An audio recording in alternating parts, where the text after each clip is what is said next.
It's only June 19th and this 125 square foot bed has already brought in $900 in revenue for my farm, and succession planting is the reason why. In this video, I'm going to show you exactly how we do it and how you can do it in your backyard garden or small vegetable farm. I'm Zach Buckle and I'm a year-round veggie farmer in Cody, Wyoming. And right now our tiny half-acre farm averages about $1,000 a week in sales through the winter and $4,000 a week in sales through the summer. And if you haven't already, you should totally hit that subscribe button over here because I post new videos every week about how you can grow and sell vegetables from your backyard to make yourself an income. So what is succession planting? So succession planting is basically continuing to plant the same crop throughout your season so you have a constant supply of perfectly mature yield of whatever it is, lettuce, radishes, beets, carrots, whatever it is, you'll have a constant supply of perfectly mature versions of that crop from the beginning of your season all the way till the end. And an easy way to do that is just to continuously plant the same space that you have with more crops. So, for example, in your garden, you're not going to just plant lettuce in the spring, harvest it, and let that land be empty the rest of the season. You're going to follow that lettuce with something else like carrots or radishes or green beans or something right after that, so you have another crop coming in right after that first crop. And so here's a real world example of this on my farm. These 3 beds were just flipped from spring salad mix to a combination of cilantro and dill, arugula, and radishes, which we just seeded this week. And before that spring salad mix, we had winter carrots in here. So basically by late March, all 3 of these beds had brought in $600 in revenue from the 150 bunches of carrots that we harvested out of all 3 of them. Then we immediately replanted in about late February, early March to spring salad mix, which was basically a combination of Tokyo Bacana and mustard that we seeded, and that produced about 30 pounds of greens per bed for us in April and May. And then we just flipped these beds about a week ago by removing that salad mix and then amending with chicken manure and compost to replant to our 3rd crop of the season. So that's how we've already brought in $900 in revenue from these 3 beds because of the carrots and the salad mix, and it's only June 19th.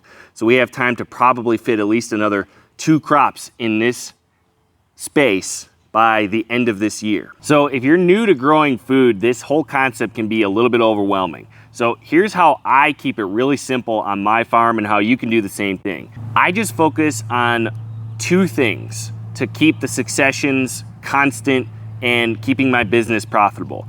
I focus on keeping every square foot of land on my farm planted at all times. And I focus on keeping my nursery space as full of plants as possible throughout the whole season. So, for example, I know that my market will demand roughly about 20 to 30 pounds of arugula per week in the summertime.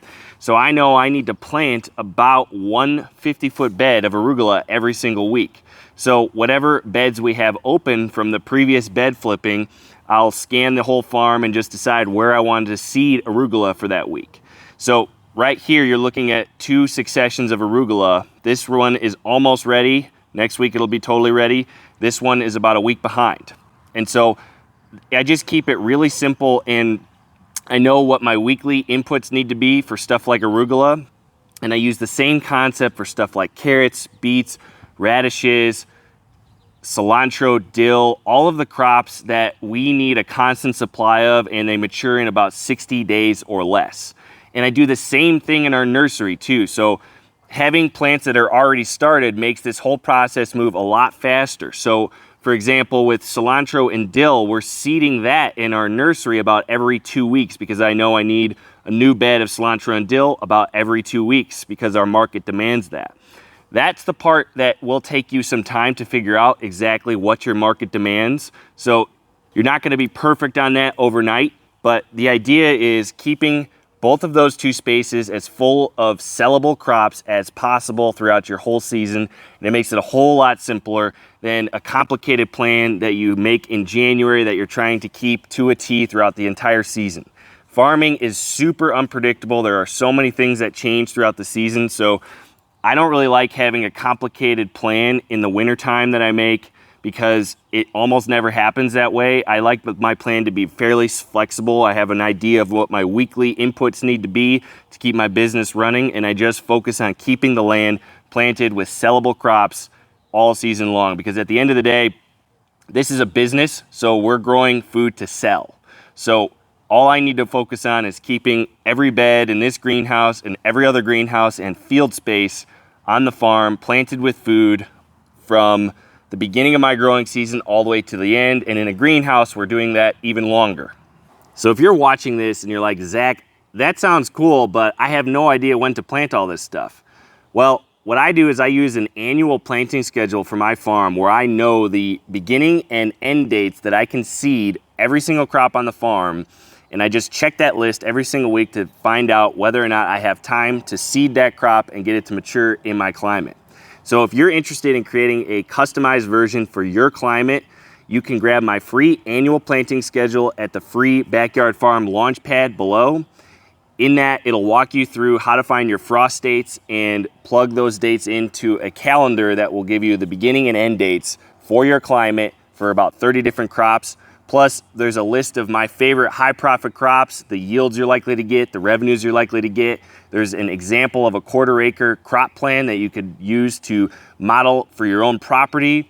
And there's a no-dig farm setup guide where it walks you through exactly how to set up a no-dig farm, which is my preferred way to grow. So if any of that sounds interesting, grab that at the link in the description below and enjoy. Now, in order to plant multiple crops per year in the same space, you have to do what's called bed flipping. So we're in my high tunnel right now where we're surrounded by our summer tomatoes, and we just planted our summer cucumbers to the right of me here. And before that, this was all winter spinach. So in around April, we started to remove that spinach by using a hoe to cut the spinach at the base so the roots stay in the ground and break down and become really good soil. And then we just removed the actual residue of the spinach and put it in our compost pile. We re-amended with compost. We put 1 inch of compost down here and some chicken manure to give the tomatoes an early nitrogen boost. And we also added some extra feather meal because tomatoes like a lot of nitrogen. And now we have our second crop of the year already in this space growing, and it'll be mature in about 30 to 50 days at this point.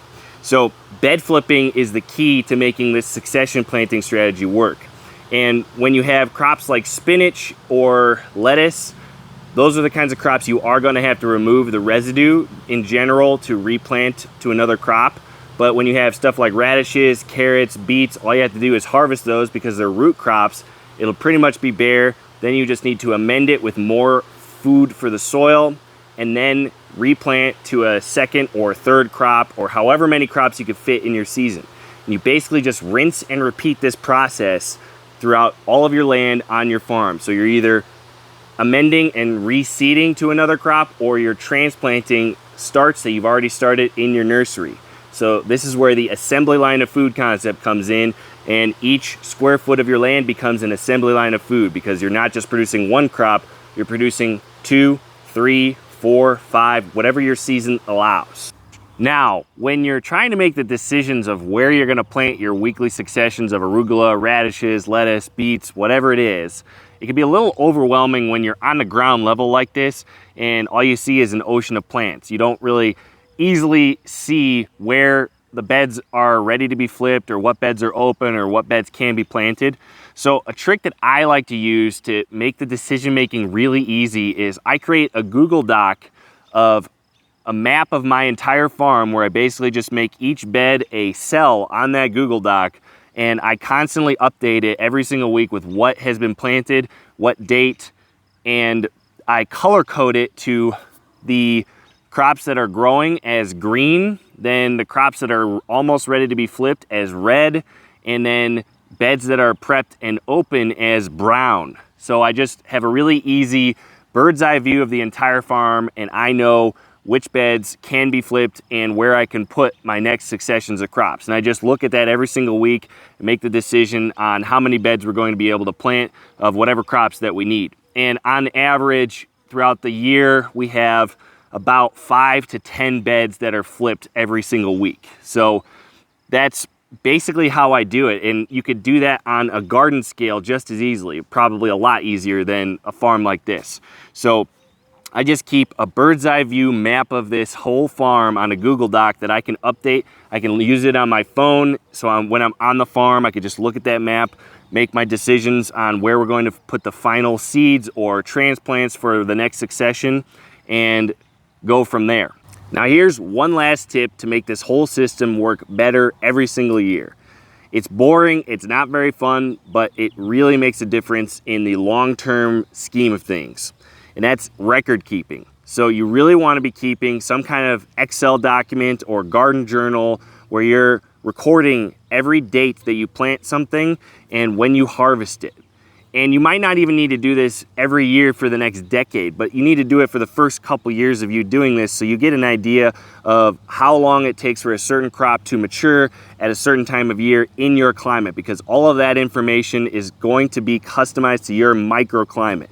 The results that I get here in my property are going to be different than 2 miles away. It's seriously that different. Like, every single property has its own microclimate, and in order for you to optimize for the best results in your property, you've got to take records of what your planting dates were, your harvest dates, your yields, all that fun stuff, and it'll just make this whole system work a lot better over time, and eventually you probably won't even need to take those kinds of records. I'm almost at the point where I don't need to, because I know from experience on this exact property what the right dates are to seed everything, plant everything, and whatnot. But I'm still doing it because I'm experimenting with new crops every single year, and I want a really big database over time of what's going to work on this property as reliably as possible. And of course, every single year's climate is going to be different too. So making little notes of what the weather was like when the crop grows also will help you in the long-term scheme of things. But you want a nice average of results over a couple seasons, which will probably be different in terms of the climate. And so you'll have a reliable way to continue this process 5-10 years down the line. So if you're watching this and you're thinking about starting a profitable farm of your own, or you already have one and you want to take it to the next level, my Backyard Farming 101 mentoring program is the perfect way to fast track turning that dream into a reality and not waste years in trial and error trying to make it work on your own. So if that sounds interesting to you, you can apply for a strategy session with me at the link in the description below. We'll go over your goals, what your current situation is, and what you want your farm to look like in 5 to 10 years to see if this is a good fit for you. I genuinely love talking to people who are passionate about this and want to turn their land into a profitable farm, because I want to live in a world where the phrase farm to table doesn't even need to exist. And the only way to do that is to get a lot more people doing this in all parts of the world. And if you're watching this and you've got experience with succession planting, share your experience below, because I'm not the exclusive source of information on this, and I would love to hear what other people are doing all over the world. So share your experience below if you've done your own version of succession planting on your farm or your garden. And if you're serious about farming on your land and you want to go even deeper down the farming rabbit hole, check out my Backyard Farming for Beginners playlist over here and learn what it's going to cost to start a farm like this, how to sell your produce, what are the best crops to grow, and a whole bunch more information to help give you the best chance of success when you start on your own. So if that sounds cool, click here and I'll see you on the other side.